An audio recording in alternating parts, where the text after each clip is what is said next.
channel. I am Aliana G. Alulud from BSZ Math 2A in Capalon College of Agriculture, Sciences and Technology. Just call me Yana! And for today's video, we will have a video tutorial about basic derivative rule, which are the constant rule, power rule, product rule, quotient rule, and chain rule. But before we will tackle about those basic derivative rules, we must know first what is derivative.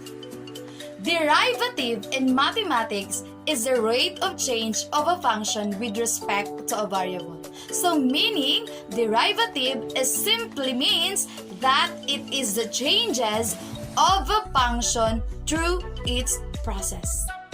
And now let's proceed to the basic derivative rules. First is the constant rule. Constant rule in the derivative states that derivative with respect of x of any number or any constant number is equal to 0. For example, f of x is equal to 5. Find the derivative of f of x is equal to 5.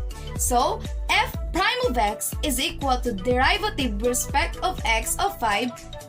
We are going to apply the constant rule, which any number or any constant number is equal to 0. So f prime of x is equal to 0. And we are done. Next, the power rule. The power rule in derivative states that the derivative with respect of x raised to n is equal to nx raised to n minus 1, where x is the variable and n is the power or exponent of the variable.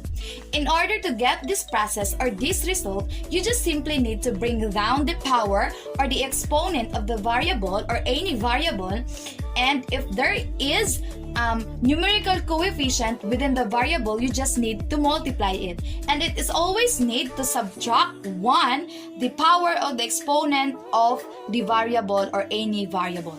Like for example, f of x is equal to 2x cubed. Find the derivative of f of x is equal to 2x cubed. This would be the process. F prime of x is equal to derivative with respect of x of 2x cubed. F prime of x is equal to, just simply bring down the exponent 3 of the variable x and then multiply it to the numerical coefficient, which is 2, then subtract the power or the exponent of variable x in 1. So this would be the result. F prime of x is equal to 6x squared, and we are done. Next, the product rule. The product rule in derivative, it states that the derivative with respect of x of f of x times g of x is equal to f of x times g prime of x, or the derivative of g of x plus g of x times f prime of x, or the derivative of f of x. Now, let's do an example. Given the f of x is equal to 2x minus 1 and g of x is equal to 2x squared, find the product of f of x and g of x using the product rule. So, this would be the process. Derivative with respect of x, f of x times g of x is equal to f of x times g prime of x plus g of x times f prime of x. In order to solve this equation, we must first need to found or to get the derivative of f of x and g of x.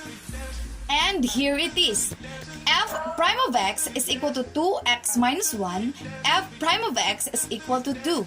And the g prime of x is equal to 2x squared, g prime of x is equal to 4x, using the constant and power rule. Now, since we have the derivative of f of x, which is 2, and the derivative of g of x, which is 4x, we must proceed to this operation in order to get the product of f of x. And kindly substitute. F of x is equal to 2x minus 1, g prime of x is equal to 4x, plus g of x is equal to 2x squared, f prime of x is equal to 2. Then solve. 2x times 4x is equal to 8x squared. Negative 1 times 4x is equal to negative 4x. Plus 2x squared times 2 is equal to 4x squared. Then, combined like terms. 8x squared plus 4x squared minus 4x, then solve. 8x squared plus 4x squared is equal to 12x squared minus 4x. And this would be the result of the product of f of x and g of x. And we are done. Next, quotient rule.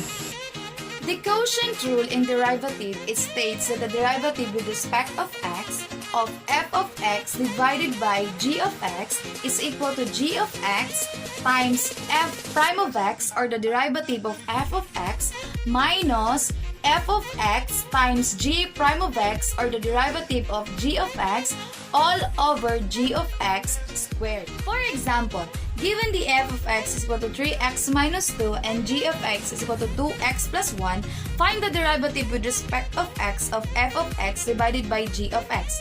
In order to find the quotient of f of x and g of x, we must use this process.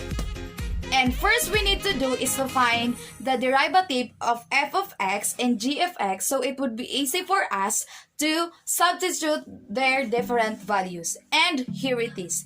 F of x equal to 3x minus 2. Since negative 2 is constant, so we must apply the constant rule. Then negative 2 would be 0. Then 3x, apply the power rule. Then this would be the result. F prime of x is equal to 3. Then, for the g of x is equal to 2x plus 1. Since 1 is constant, so apply the constant rule. Then 1 would be 0. Then 2x, apply the power rule. Then the g prime of x is equal to 2. And now, since we have already the derivative of f of x and g of x, we are going to find the quotient of f of x and g of x. Since the quotient rule states that derivative with respect of x of f of x divided by g of x is equal to g of x times f prime of x minus f of x times g prime of x all over g of x squared. So we are going to substitute their different values. So here it is. G of x would be 2x plus 1. F prime of x is equal to 3 minus 3x minus 2, which is the f of x, and 2, which is the g prime of x, all over g of x, which is 2x plus 1 squared. So we are going to solve. So 2x times 3 is equal to 6x. 1 times 3 is equal to 3.